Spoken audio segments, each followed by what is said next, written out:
Mesdames et messieurs, bonjour. Ravi de vous retrouver et bienvenue à cette nouvelle édition de notre programme Autour du monde concernant notre continent, l'Afrique.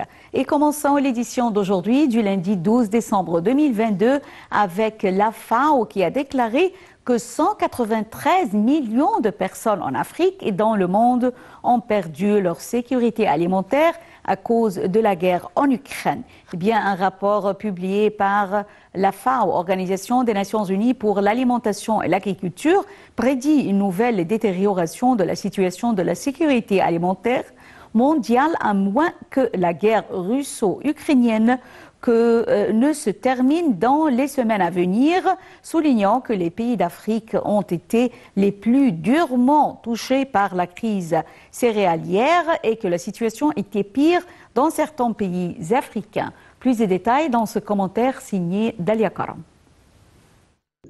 Un rapport publié par l'Organisation des Nations Unies pour l'alimentation et l'agriculture a révélé que moins de 193 millions de personnes sur la planète, y compris l'Afrique, seront menacées par la faim et le manque de denrées alimentaires de base, en particulier de céréales, en raison de la poursuite de la guerre russo-ukrainienne en 2022. Le rapport de la FAO prédit une nouvelle détérioration de la situation de la sécurité alimentaire mondiale, à moins que la guerre russo-ukrainienne ne se termine dans les semaines à venir, soulignant que les pays d'Afrique ont été les plus durement touchés par la crise céréalière et que la situation a été pire dans certains pays africains. Plusieurs pays dans la région subsaharienne sont fortement affectés. Le spectre de la mort y plane sur de larges segments de leur population en raison de la famine. Le rapport indique que la République démocratique du Congo est la pire situation en termes de sécurité alimentaire pour ses citoyens au cours de l'année 2022, alors que 25,9 millions de Congolais sont confrontés à des conditions alimentaires précaires, dont 5,4 millions de personnes dans des régions spécifiques. Le pays a demandé une aide alimentaire aux Nations Unies dans la période de janvier à fin juin 2022. Le Nigeria s'est classé deuxième sur l'échelle de la détérioration de la situation de la sécurité alimentaire qui est devenue une véritable crise pour plus de 20 millions de Nigérians, dont 1,2 qui ont atteint le point de perdre la vie à cause de la faim dans la période de juin à fin août 2022. En Éthiopie, il y a 1 million de personnes ont un besoin urgent de nourriture de base, une crise qui a été exacerbée par l'augmentation du prix des denrées alimentaires sur le marché éthiopien de 43,4% au cours du premier semestre de cette année en raison de l'augmentation des intrants de production agricole et des engrais. Dans le sud du Soudan, selon le rapport de la FAO par l'intermédiaire de son bureau de terrain, il y a 7,7 millions de personnes menacées de faim et 2,9 millions de personnes dans le sud du Soudan ne sont menacées de faim que pendant la période d'avril à juillet 2022, dont 878 000 cas de faim qui ont entraîné la mort, soit une augmentation de 17% par rapport au taux de cas critiques de faim enregistrés au cours de la même période de l'année 2021. Et en Somalie, il y a selon les rapports de la FAO, pas moins de 6 millions de Somaliens en prise avec la faim. Cela a été dans la première moitié de cette année, dont 81 000 dont la vie est menacée par la faim, ainsi que 1,7 million de Somaliens sont au bord de la famine en raison du manque de céréales et de nourriture.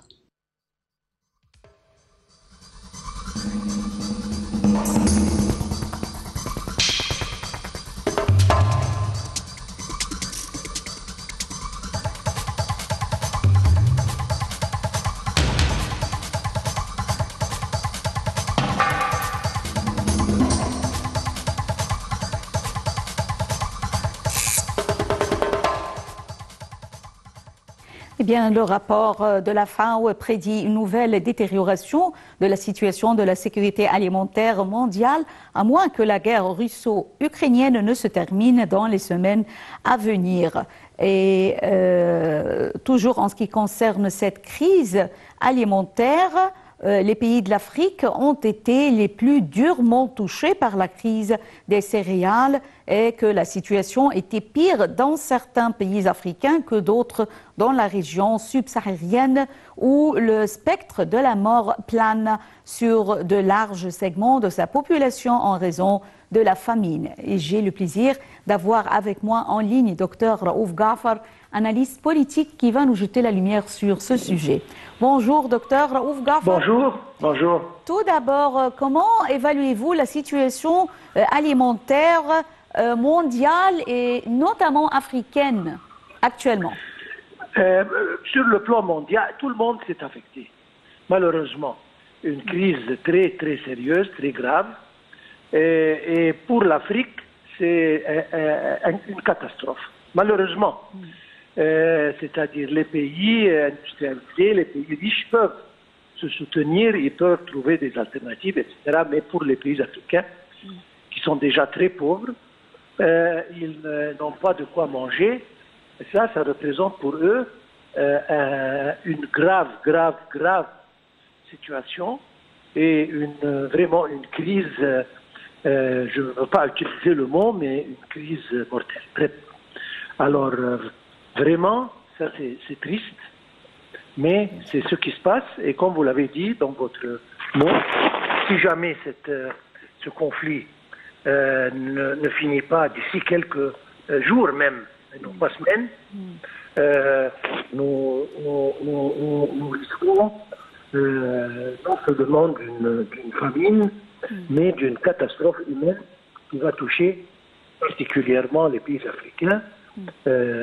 Et je peux nommer 5-6 pays très, très affectés, comme le Congo, le Nigeria, la Somalie, l'Éthiopie, etc., le Sud-Soudan.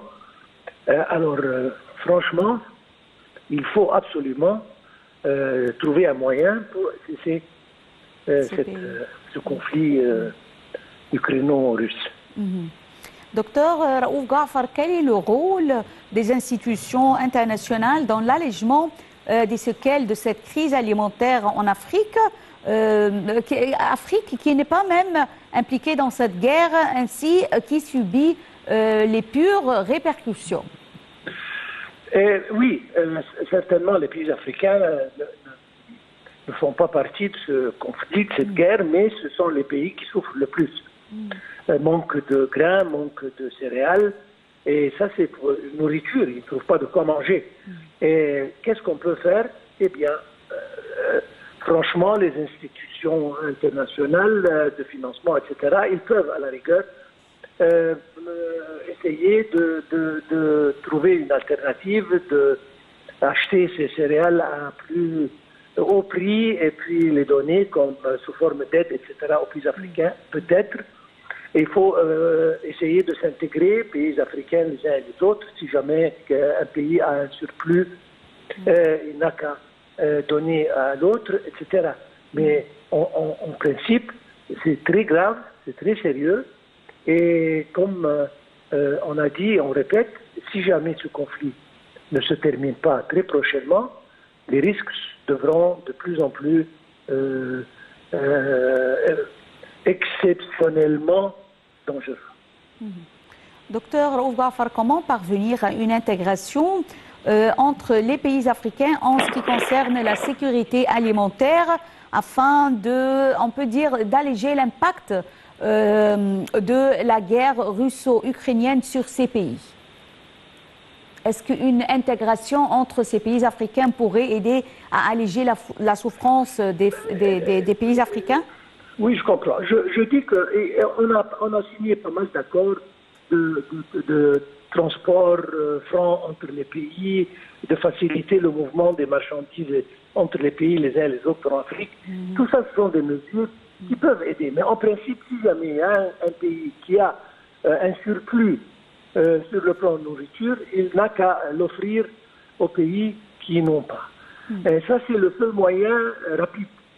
Sinon, on doit attendre.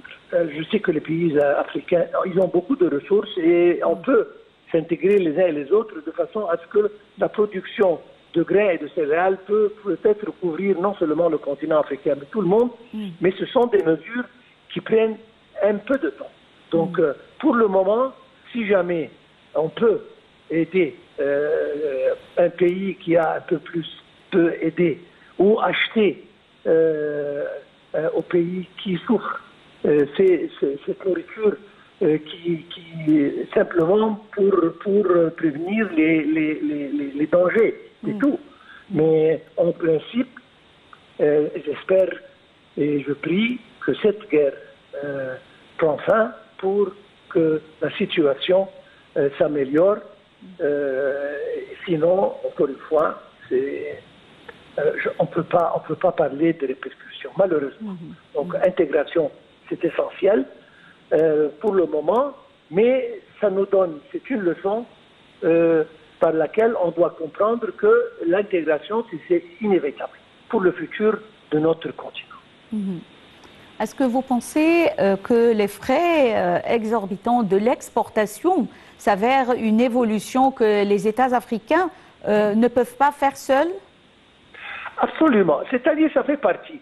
La rareté disons, demande est beaucoup plus que ce qui est offert. Le transport devient de plus en plus coûteux. Donc ce sont tous des facteurs qui visent vers la hausse des prix, ce qui devient vraiment exorbitant. Et pour les pays pauvres, ils ne peuvent pas. Donc tout est lié et tout fait partie d'un système qu'on doit résoudre d'une manière ou d'une autre.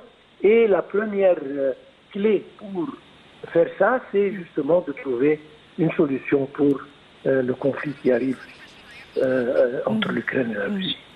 Docteur Raouf Ghafar, expert en économie et analyste politique, nous vous remercions infiniment pour ces explications. Mesdames et messieurs, c'est l'appel à la prière.